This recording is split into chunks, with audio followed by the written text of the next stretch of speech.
Thank you very much, Demosthenes, for the kind introduction and also for the kind invitation. And I thank you very much the scientific committee of Hellenic Society for inviting me.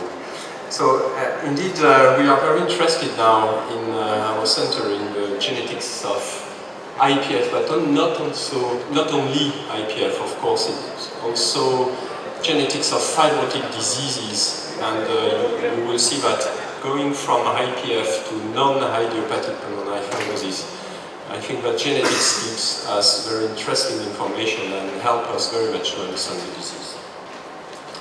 I have some disclosures. So I think it's quite important to be aware of genetics in idiopathic pulmonary fibrosis. One of the reasons is that our patients are aware of genetics. This is a page I took from the website from the pulmonary fibrosis news. I do receive this email every week, and many patients do receive this email and go to the website to look at this news about pulmonary fibrosis. And this was on March, I think, March 25, if I well remember. And as you can see, the title was, "Is pulmonary fibrosis genetic?" And there were many information included in that pulmonary fibrosis news about genetics. So the patient will go on the website, they read this, and probably they will come to you and tell you, "Is my disease genetic?" And I think this is quite important to be aware of that. There are very strong evidence that familial pulmonary fibrosis, that many cases of pulmonary fibrosis we see have a genetic predisposition. If we take the classical definition of familial pulmonary fibrosis of 2 or more members of the same biological family being involved, which is the one which was included in the guidelines, you see that the frequency is not that clear. Between 5 to 15% probably. In our series it's around 13%. But if you look at what had been published in the literature, this is a UK series, and at that time, 2000, they estimated that only 2% of the IPF cases were familial. And if you look here at the Australian IPF registry, it is now estimated at around 13%, very similar to our experience. And in a series, in a center with a lung transplant program, you see that the rate was even higher, 19%. And this is highly understandable because when the patients included in the lung transplant program are usually younger than the general IPF patients. So the reality is somewhere here, but I do believe that most probably around 13% of all our patients have evidence of a familial disease. And the transmission is usually this kind of transmission, typically autosomal dominant. Here you see a typical family, 1 generation, 2 generation, 3 generation. In every generation you see at least 1 case of pulmonary fibrosis. And what is very clear here is that the first case was 73 years old when diagnosed. The second case, second generation, was 53. And the third one was 33. Here you have evidence of anticipation. And this is something which is highly suggestive of a telomere mutation in this family. Anticipation meaning younger age. And also anticipation may be associated with more severe disease, and most probably if you wait for the 4th generation, we may expect to see not only pulmonary fibrosis, but maybe also hematological disease, such as medullary aplasia in young children. And this is quite important to detect, because if you see this patient, he has a pulmonary fibrosis 33, it could have some children, and you will be asked to decide whether you have to explore the children or not. So what are the genes which are being detected until now? As you can see, there are many genes. In some reviews it's written 10 genes, but it's clear that there are more than 10 genes which have been associated with familial pulmonary fibrosis. And as you can see, in almost 40% of a patient, 30 to 40% of a patient we see with familial pulmonary fibrosis, we are able to identify a mutation in one gene. And the most frequent gene which is associated with mutations is TERT, which is a telomere-related gene, but as you can see, there are many others here. But the most frequent condition is having a genetic testing being negative. And Efrosine, who is sitting here, has experience of genetic testing in Greek patients. And it is clear that in Greek patients, the rate of positivity is even lower, suggesting that there is something about the genetics in the Greek population, which is different from the whole population, and at least from the French population. As you can see, there are many genes which have been associated with pulmonary fibrosis. Some of them are telomere-related, surfactant-related, and other genes which are really more rare genes, such as COPA, STING. But these genes tell us very much about the understanding of the disease. Telomeres, it's aging, and we all know that pulmonary fibrosis is a disease which is associated with aging. Surfactants, they tell us that it is a disease which is associated with epithelium abnormalities. And the other genes which are associated, which are COPA or STING, for instance, they are associated with inflammation and pathogen response. So if we put all these data together, we come with this very nice and very simple diagram which help us understand the pathophysiology of pulmonary fibrosis. Here we have the gene, which means susceptibility pulmonary fibrosis. Here we have time, which links to aging. This is a type 2 cell, epithelium. And then here you have the environment, tobacco, pollutant, particle, but also pathogens. And I think that the genetics is the most important tool we have to understand the pathophysiology of pulmonary fibrosis. Interaction between type 2 cells, the environment, and aging coming together. So the most frequent genes which are associated with pulmonary fibrosis are associated with the telomerase component, with the telomerase complex, which is a reverse transcriptase which is required to maintain the length of telomeres. It is expressed by stem cells. It is absent from most somatic cells. It is very important to know that type 2 cells do express telomerase. It is inducible with sex hormones, and as I told you, it is expressed by type 2 chromocytes. And this is very interesting because it has been shown even before that the genes were identified. But patients with pulmonary fibrosis, either sporadic or familiar, had evidence of short telomere in their blood leukocytes. As you can see, 40% of familial pulmonary fibrosis and 25% of sporadic IPF have evidence of short telomere. And when the telomeres are short in the leukocytes, there is a high probability to find a mutation in the telomerase complex associated gene. And in fact, the blood telomere length is a very nice biomarker for pulmonary fibrosis associated with mutation.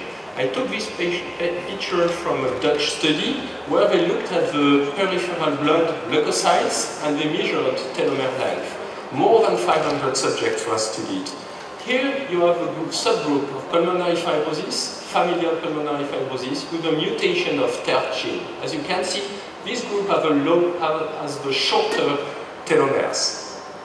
Here you have a patient with familial pulmonary fibrosis without mutation. As you can see, they have shorter telomeres than normal controls, but not as short than TERT patients. And here you have very different interstitial lung disease patients. As you can see, as compared to control subjects, any patient with an interstitial lung disease are shorter telomeres, but this is not different from COPD, for instance.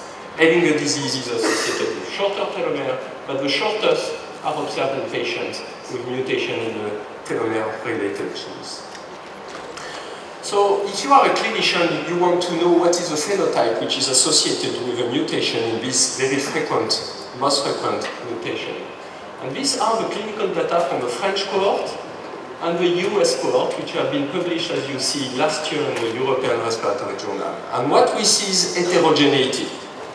All those patients here have a mutation in the TERT or TERT gene. What you can see is that the most frequent phenotype is IPF in the French series and the US series.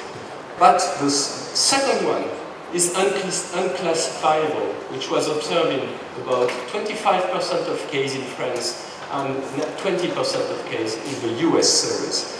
But as you can see, very different diagnoses have been associated too with these mutations.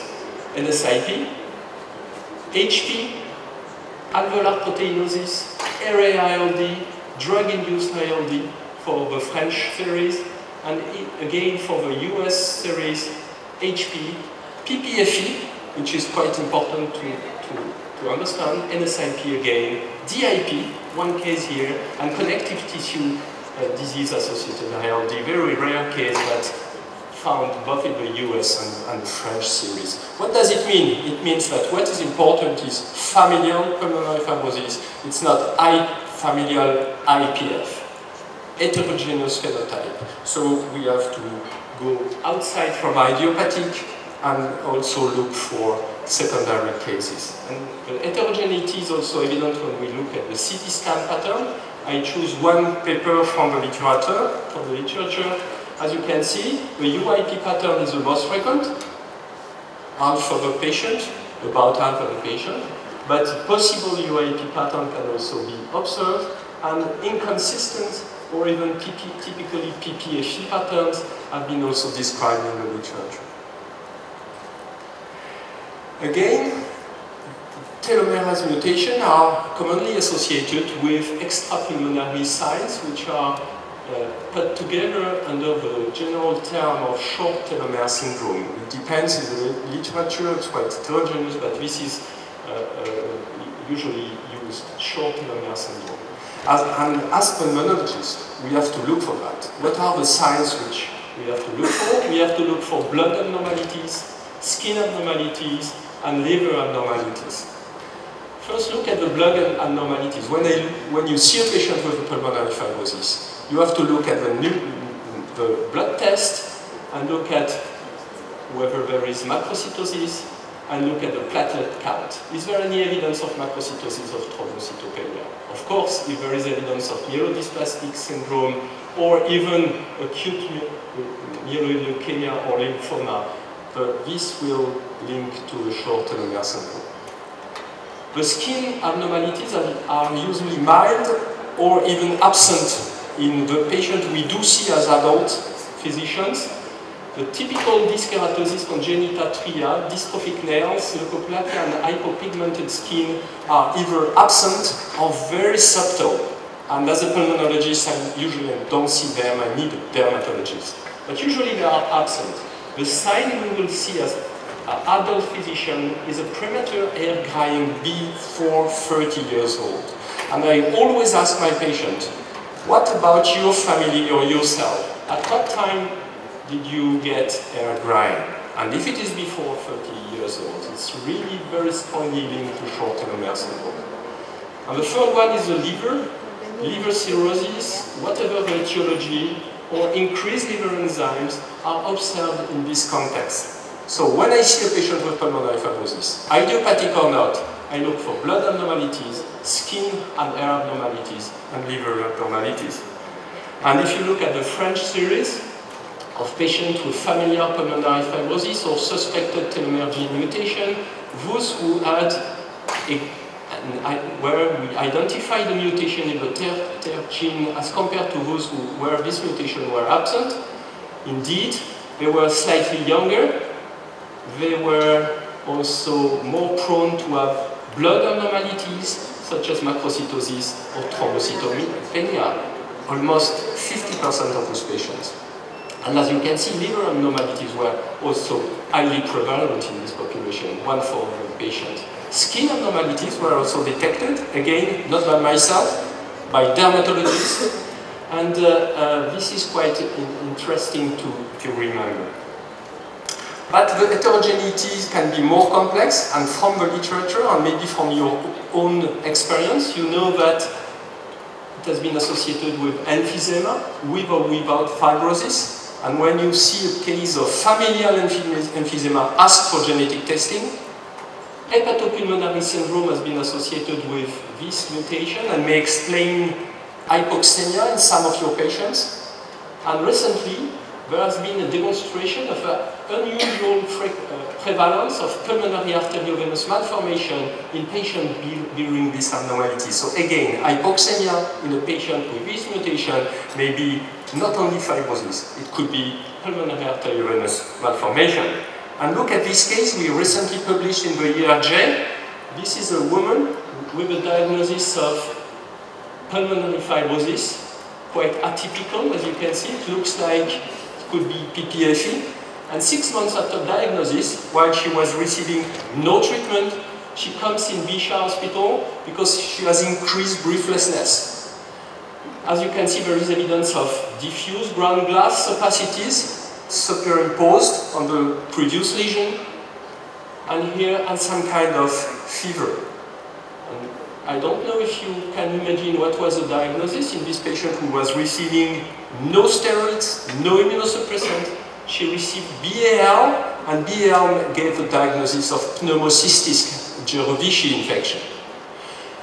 She was treated with sulfametazole trimethoprim, and hopefully everything went okay. And there is now quite good evidence from the literature that patients who have a mutation in TERT or TERT gene have immunosuppression. They are immunosuppressed either because they have T lymphocyte or B lymphocyte abnormalities. So again, be careful, this was not exacerbation. This was pneumocystis jirovecii infection. And she was, if you were treated with steroids, probably she would have died. So having a mutation and a pulmonary fibrosis is a very severe disease. This is a progressive disease. The data we have from the literature, and this picture is from the US series. As you can see, the median survival was 3 years. Whatever the pulmonary diagnosis, PPFE, IPF, non-classifiable, etc., etc., and whatever the mutation, TERT or TERC, highly progressive. And you see that in this series, the FVC decline was 300 ml per year, which is quite high for patients with pulmonary fibrosis.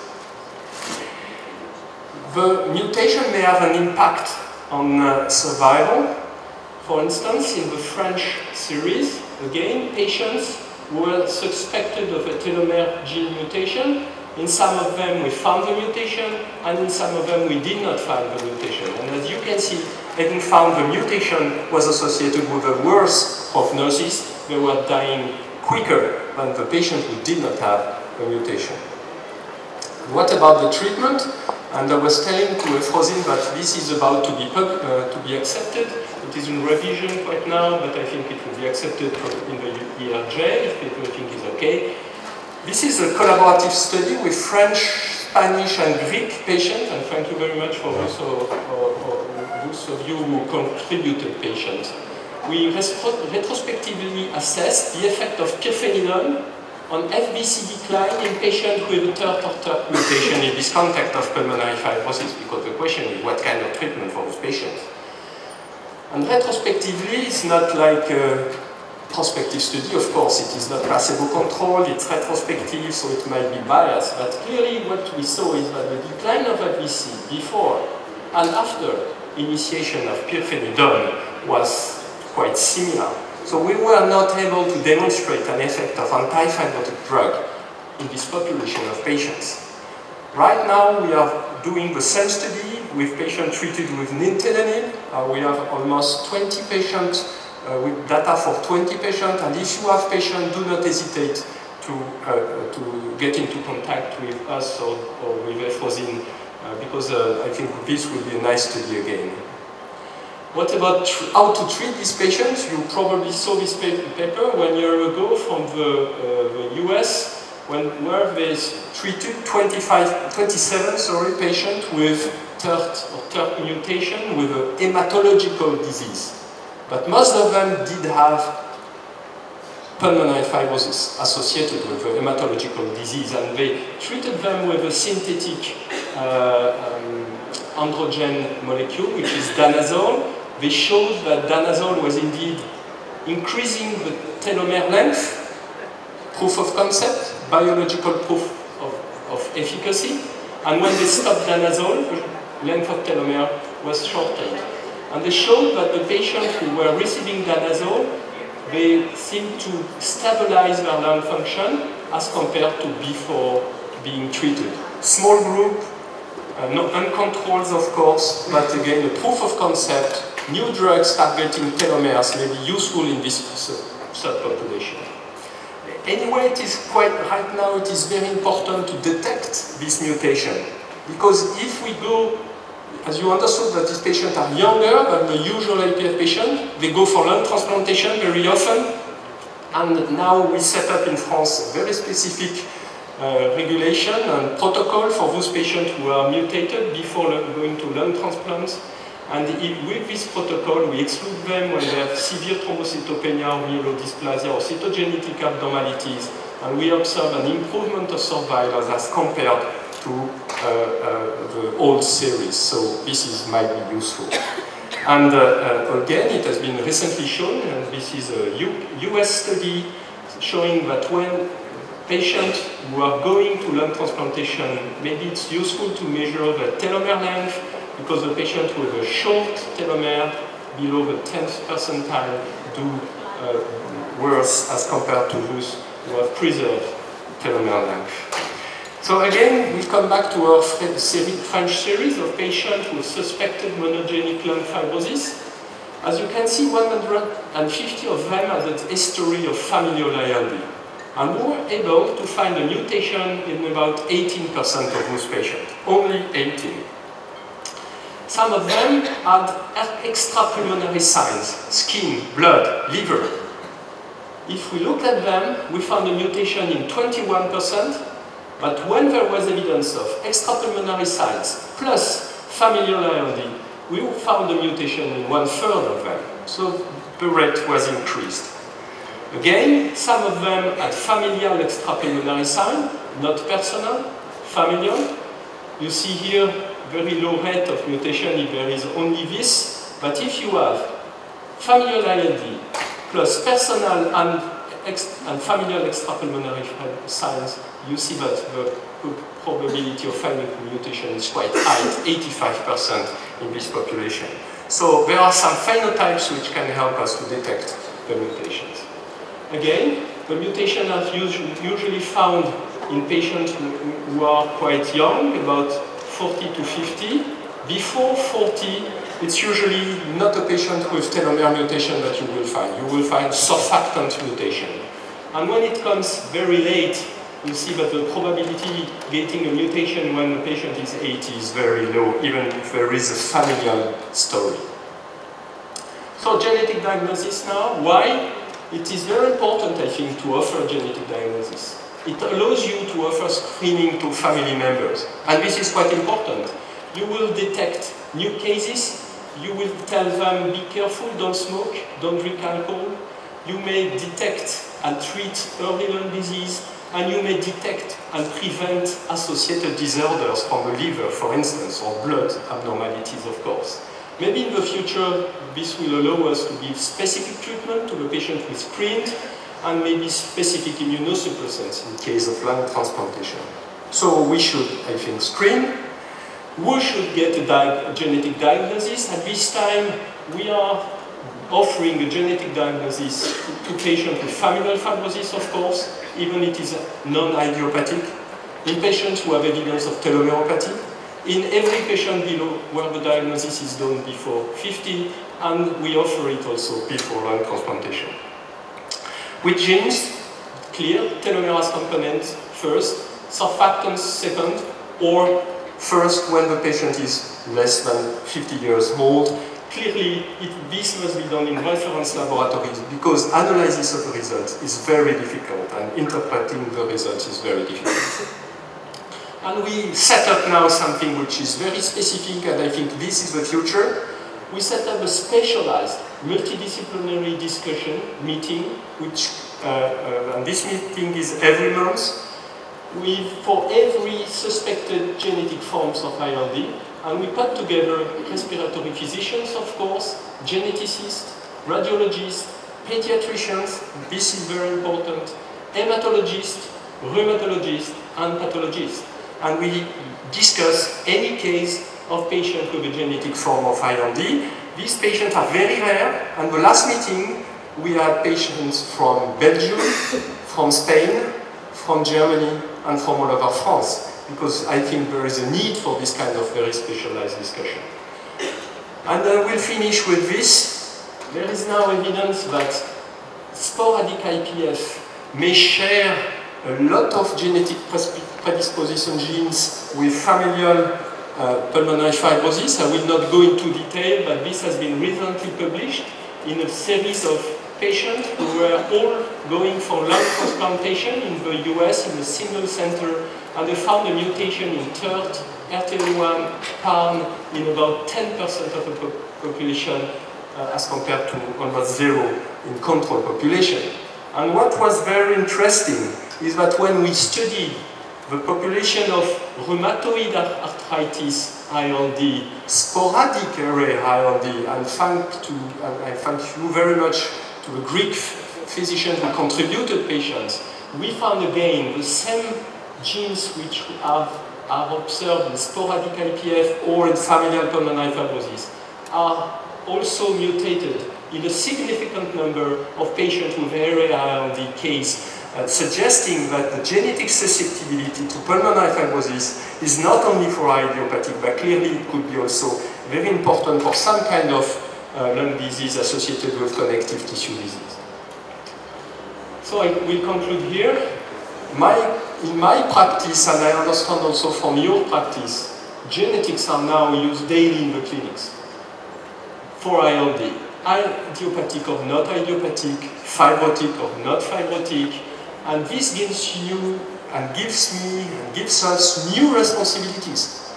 Now, if you are an ID expert, you need to be an expert in genetic diagnostic, screening, and counseling, or you need to set up this kind of structure to counsel the patients.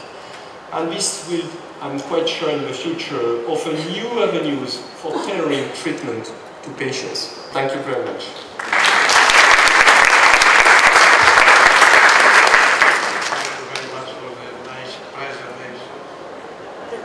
A couple of minutes for questions from the audience. Hier is de first one.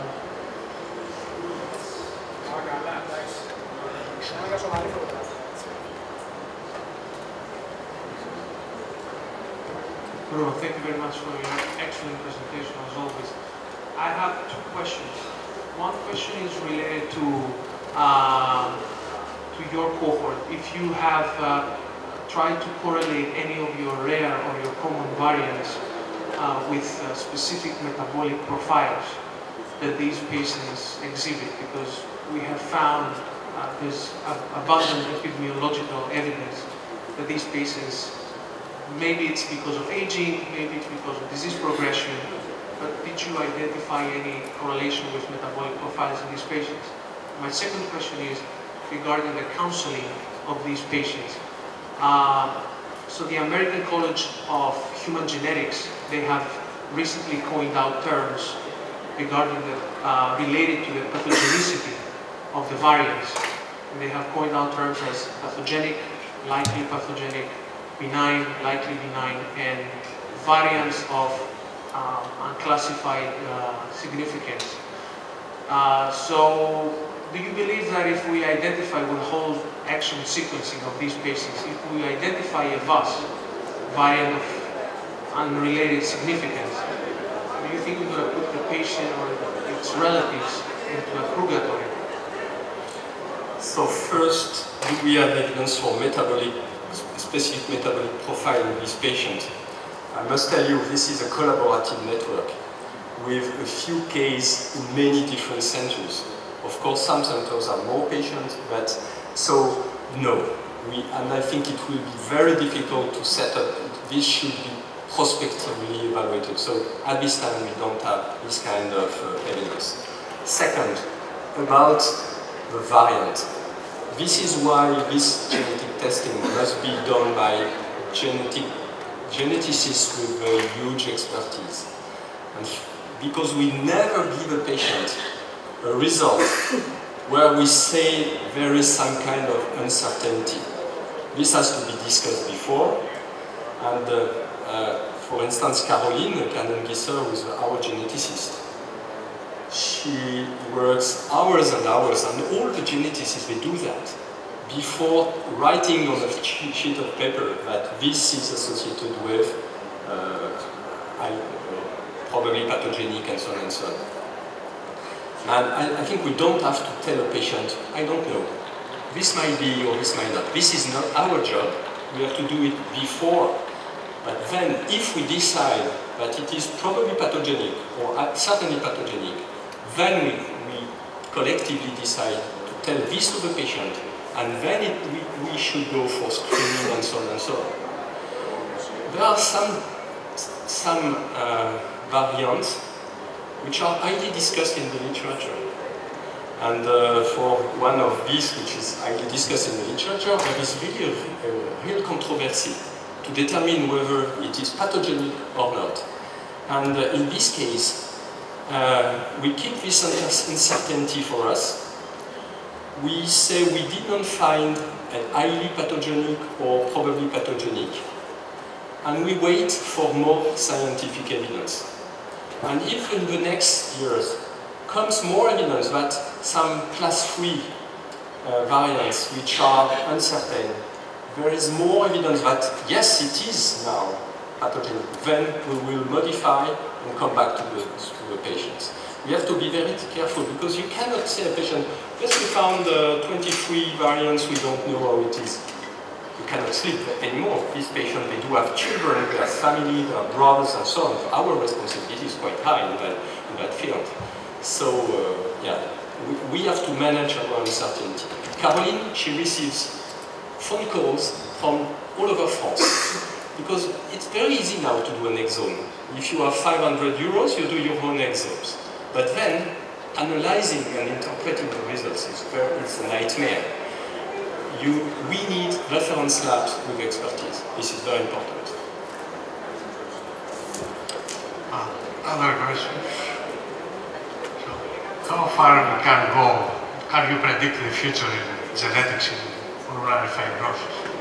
What about the future, you mean? Yes. First, I think the future is now. Okay. Clearly, I think we are doing that. I think the future will be that every patient will get an exome, clearly. Now we sent out some samples. The price now, we are paying for an exome without statistical analysis because we are doing by ourselves a statistical analysis. Now we are paying 300 euros. We were paying 600 1.5 years ago. So I tell you, within 3 years, it will be less than 100 euros. So I think exome will be part of the diagnostic of any patient with IPF. I'm quite sure. You will tell me, but why? Why? Because in the future, probably we will be able to determine whether these patients do respond or not to the drugs we have and the future drug we will have. And maybe if we think that testing for genetics in any patient will mean that when you get a new trial, the exome data will be part of the data we will obtain at the beginning, and then we will be able to analyze the data according to the genetic data. So I think this is no more future, I think it's present. And you know that companies are working on this telomere mutation, trying to develop specific molecules. I'm not sure this will be a success, but at least there are $1 million being spent there. Thank you very much for your excellent lecture. You're looking forward for the next one. Yeah. Thank you.